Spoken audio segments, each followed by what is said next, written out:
Today, monthly inflation reported higher in August.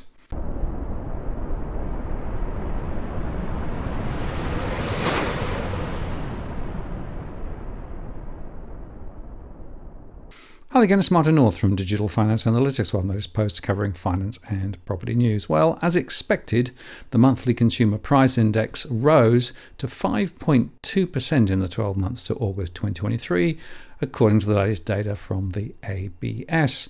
Now, of course, these monthly statistics are intrinsically volatile, so it may not mean too much, but if you look at the underlying drivers, there is no surprise here at all. The ABS said the monthly annual increase of 5.2% is up from 4.9% in July. Annual inflation remains below the peak of 8.4% in December 2022. The most significant contributors to the August annual increase were housing up 6.6%, transport up 7.4%, food and non-alcoholic beverages up 4.4%, and insurance and financial services up 8.8%. That, of course, is to do with annual insurance increases. The CPI inflation is often impacted by items with volatile price changes like automotive fuel, fruit and vegetables, and holiday travel. So it can be helpful to exclude those items from the headline CPI to provide a view of underlying inflation. When excluding those volatile items from the monthly CPI, the annual rise of 5.5% in August is actually lower than the annual rise of 5.8% in July, the ABS said. The annual increase for housing of 6.6% was lower than the 7.3% increase in July. New dwelling prices rose 4.8%, which is the lowest annual rise since August 2021, as building material prices continue to ease, reflecting improved supply conditions. But rent prices rose 7.8% in the 12-month August, up from 7.6% in July, as the rental market remained tight.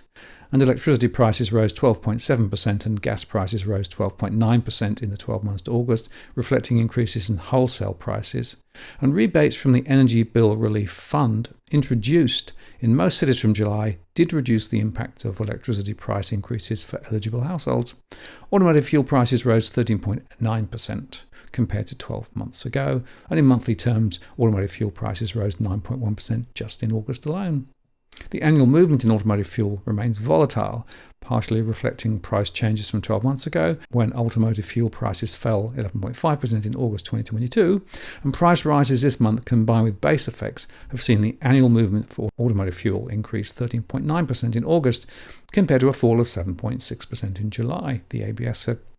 Food and non-alcoholic beverages rose 4.4% in the 12 months to August, down from the 5.6% annual increase in July, and is the lowest annual increase since February 2022. Food inflation continues to ease, although differences remain across food categories. Prices for bread and cereal products and dairy products have risen over 10% in the past 12 months, while fruit and vegetable prices are 8.3% lower compared to 12 months ago, due to improved growing conditions, the ABS said. So, standing back, you can see here there are lots of moving parts, but the underlying drivers of inflation relating specifically to fuel and gas and electricity are not going to go away. And of course, with the drought now starting to show, we could see some significant rises in some food prices ahead. So we are not out of the inflation woods yet.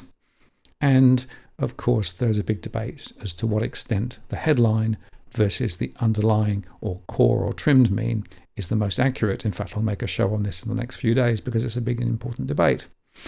But the takeout from this is there's nothing here to give the RBA any sense of relief that inflation is beat. So as I've said previously, you can expect interest rates to be higher for longer, and certainly there is still a significant probability of interest rates being lifted even higher at Melbourne Cup. But we'll see. I'm Martin North from Digital Finance Analytics. Many thanks for watching, and I'll see you again next time.